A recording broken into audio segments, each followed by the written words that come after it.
ಅಕ್ಷಯ ಪಾತ್ರೆ. ಈ ಹೆಸರು ಕೇಳಿದಾಕ್ಷಣ ನಮಗೆ ನೆನಪಾಗುವುದು ಈ ಪಾತ್ರೆಯಲ್ಲಿ ಯಾವ ವಸ್ತು ಹಾಕಿದ್ರೂ ಅದು ಡಬಲ್ ಆಗುತ್ತೆ, ಜೊತೆಗೆ ಎಂದಿಗೂ ಬತ್ತುವುದಿಲ್ಲ ಅನ್ನೋದು. ಇದೇ ಅಕ್ಷಯ ಪಾತ್ರೆಯಿಂದಲೇ ಪಾಂಡವರು ತಮ್ಮ 12 ವರ್ಷದ ವನವಾಸದಲ್ಲಿ ಅಷ್ಟೂ ಜನರಿಗೂ ಹೊಟ್ಟೆ ತುಂಬುವಷ್ಟು ಆಹಾರ ತಯಾರಿಸುತ್ತಿದ್ರು ಅನ್ನೋ ಅಂಶ ಮಹಾಭಾರತದಲ್ಲಿ ಉಲ್ಲೇಖವಾಗಿದೆ. ಹಾಗಾದರೆ ಇಷ್ಟೊಂದು ವಿಶೇಷತೆಯ ಅಕ್ಷಯ ಪಾತ್ರೆ ಪಾಂಡವರಿಗೆ ಸಿಕ್ಕಿದಾದರೂ ಹೇಗೆ? ಮಹಾಭಾರತ ಕಾಲದ ಅಕ್ಷಯ ಪಾತ್ರೆ ಈಗ 2025ರಲ್ಲಿ ಎಲ್ಲಿದೆ ಅನ್ನೋ ವಿಷಯವನ್ನ ಈ ವಿಡಿಯೋದಲ್ಲಿ ಹೇಳ್ತೀವಿ. ಈ ವಿಡಿಯೋ ತುಂಬಾನೇ ಇಂಟ್ರೆಸ್ಟಿಂಗ್ ಆಗಿರುತ್ತೆ. ಮುಂದಿನ 5 ನಿಮಿಷ ಮಹಾಭಾರತದ ಈ ಕಥಾನಕವನ್ನ ನಿಮ್ಮ ಕಣ್ಣೆದುರು ಕಟ್ಟಿಕೊಡ್ತೇನೆ.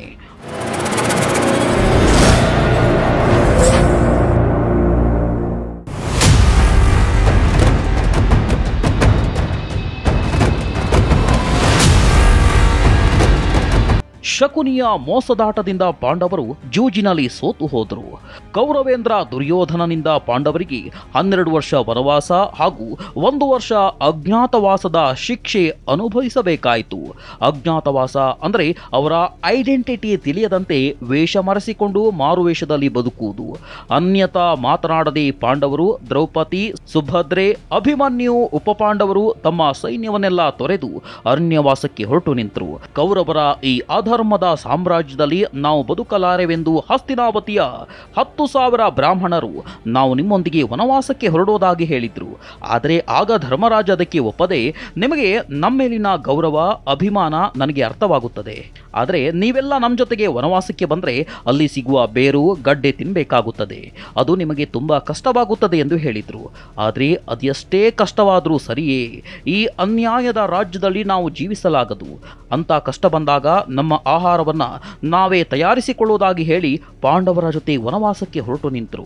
ಅತ್ತ ಧರ್ಮರಾಯ ತನ್ನ ಜೊತೆ ವನವಾಸಕ್ಕೆ ಹೊರಟ ಇಷ್ಟೊಂದು ಬ್ರಾಹ್ಮಣರಿಗೆ ಆಹಾರ ವ್ಯವಸ್ಥೆ ಬಗ್ಗೆ ತಲೆ ಕೆಡಿಸಿಕೊಳ್ಳುತ್ತಿದ್ದಾಗ ಸೋನಕ ಮಹರ್ಷಿ ಧರ್ಮರಾಯನ ಕಂಡು, ಈ ಜಗತ್ತಿನ ಜೀವಕೋಟಿಗೆ ಆಹಾರ ನೀರು ನೀಡುತ್ತಿರುವುದು ಸೂರ್ಯದೇವ, ಹಾಗಾಗಿ ನೀನು ಸೂರ್ಯದೇವನನ್ನ ಪ್ರಾರ್ಥಿಸಿ ಸಂಪನ್ನಗೊಳಿಸು, ನಿನ್ನ ಯೋಚನೆಗೆ ಪರಿಹಾರ ಸಿಗುವುದೆಂದು ಹೇಳಿ 108 ಸೂರ್ಯ ಸ್ತೋತ್ರವನ್ನ ದೀಕ್ಷಿಸಿದ್ರು.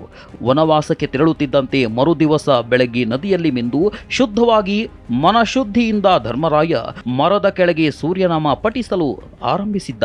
ಧರ್ಮರಾಯನ ಪ್ರಾರ್ಥನೆಗೆ ಒಲಿದ ಸೂರ್ಯದೇವ ಪ್ರತ್ಯಕ್ಷಗೊಂಡು ಧರ್ಮರಾಯನಿಗೊಂದು ಪಾತ್ರೆಯನ್ನ ಕೊಟ್ಟ. ಧರ್ಮರಾಯ, ನಿಮ್ಮ ವನವಾಸದ ಮುಂದಿನ 12 ವರ್ಷ ಕಾಡಿನಲ್ಲಿ ಸಿಗುವ ವಸ್ತುಗಳನ್ನ ದ್ರೌಪದಿಯ ಸಹಾಯದಿಂದ ಈ ಪಾತ್ರೆಯಲ್ಲಿ ಅಡುಗೆ ತಯಾರಿಸಿ ಅದೆಷ್ಟು ಜನರಿಗೆ ಬಡಿಸಿದ್ರೂ ಆಹಾರ ಖಾಲಿಯಾಗುವುದಿಲ್ಲ. ಆದರೆ ಅಕ್ಷಯ ಪಾತ್ರೆಯಲ್ಲಿನ ಆಹಾರವನ್ನ ಪೂರ್ತಿ ಖಾಲಿ ಮಾಡಿದ್ರೆ ಮಾತ್ರ ಆ ದಿನಕ್ಕೆ ಖಾಲಿಯಾಗುತ್ತದೆ ಎಂದ ಸೂರ್ಯದೇವ. ಆ ದಿನದಿಂದ ದ್ರೌಪದಿ ಇದೇ ಅಕ್ಷಯ ಪಾತ್ರೆ ಸಹಾಯದಿಂದ ಪಾಂಡವರ ವನವಾಸ ಮುಗಿಯುವವರೆಗೂ ಆಹಾರ ತಯಾರಿಸಿ ಬಡಿಸಿದ್ರು. ಮಹಾಭಾರತ ಕಾಲ ಮುಗಿದು ಈಗ ಕಲಿಯುಗದಲ್ಲಿ ಈ ಅಕ್ಷಯ ಪಾತ್ರೆಯ ಅಸ್ತಿತ್ವ ಇದೆಯಾ? ಇದ್ರೆ ಈಗ ಅಕ್ಷಯ ಪಾತ್ರೆ ಎಲ್ಲಿದೆ ಅನ್ನೋದನ್ನ ಈಗ ತಿಳ್ಕೊಳ್ಳೋಣ.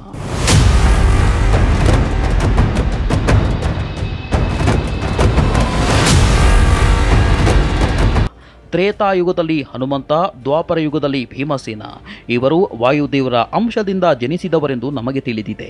ಅದೇ ಕಲಿಯುಗದಲ್ಲಿ ವಾಯುದೇವನ ಅಂಶ ಅಂದರೆ ಅವರು ಆಚಾರ್ಯತ್ರಯರಲ್ಲಿ ಒಬ್ಬರಾದ ಮಧ್ವಾಚಾರ್ಯರು.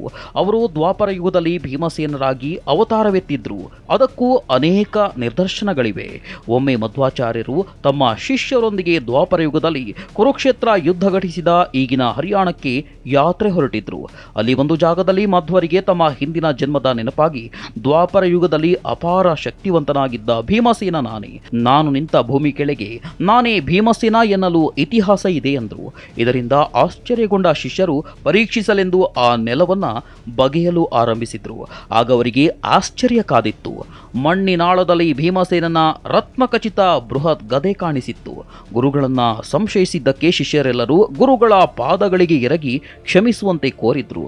ಆಗ ಮಧ್ವರು ಈ ವಿಷಯವನ್ನ ಯಾರಿಗೂ ತಿಳಿಸದಂತೆ ಎಲ್ಲರ ನೆನಪಿನಿಂದ ಅಳಿಸಿ ಹೋಗಲೆಂದು ಆಶೀರ್ವದಿಸಿ ಅಲ್ಲಿಂದ ಮರಳಿದ್ರು ಅಂತ ಮಹನೀಯರಾದ ಗುರು ಮಧ್ವಾಚಾರ್ಯರೇ 750 ವರ್ಷಗಳ ಹಿಂದೆ ಕರ್ನಾಟಕದ ಉಡುಪಿಯಲ್ಲಿ ಸ್ವಯಂ ಶ್ರೀ ಕೃಷ್ಣದೇವರ ವಿಗ್ರಹ ಪ್ರತಿಷ್ಠಾಪಿಸಿ ಎಷ್ಟೇ ಜನರಿಗೆ ಅಡುಗೆ ಮಾಡಿ ಬಡಿಸಿದ್ರು ಅಕ್ಷಯವಾಗಿ ಉಳಿಯುವ ಆಹಾರ ಖಾಲಿಯಾಗುವುದಿಲ್ಲ ಎಂದು ಹೇಳಿ ಅಕ್ಷಯ ಪಾತ್ರೆಯನ್ನ ನೀಡಿದ್ರು. ಆದರೆ ಈ ಅಕ್ಷಯ ಪಾತ್ರೆ ಹಾಗೂ ಪಾಂಡವರ ಬಳಿ ಇದ್ದ ಅಕ್ಷಯ ಪಾತ್ರೆ ಒಂದೇನಾ ಅಂತ ಕೇಳಿದ್ರೆ ಪಾಂಡವರಿಗೆ ಸೂರ್ಯದೇವ ಆಶೀರ್ವದಿಸಿದ ಅಕ್ಷಯ ಪಾತ್ರೆ ಕಲ್ಲಿನ ಪಾತ್ರೆಯಾಗಿತ್ತು.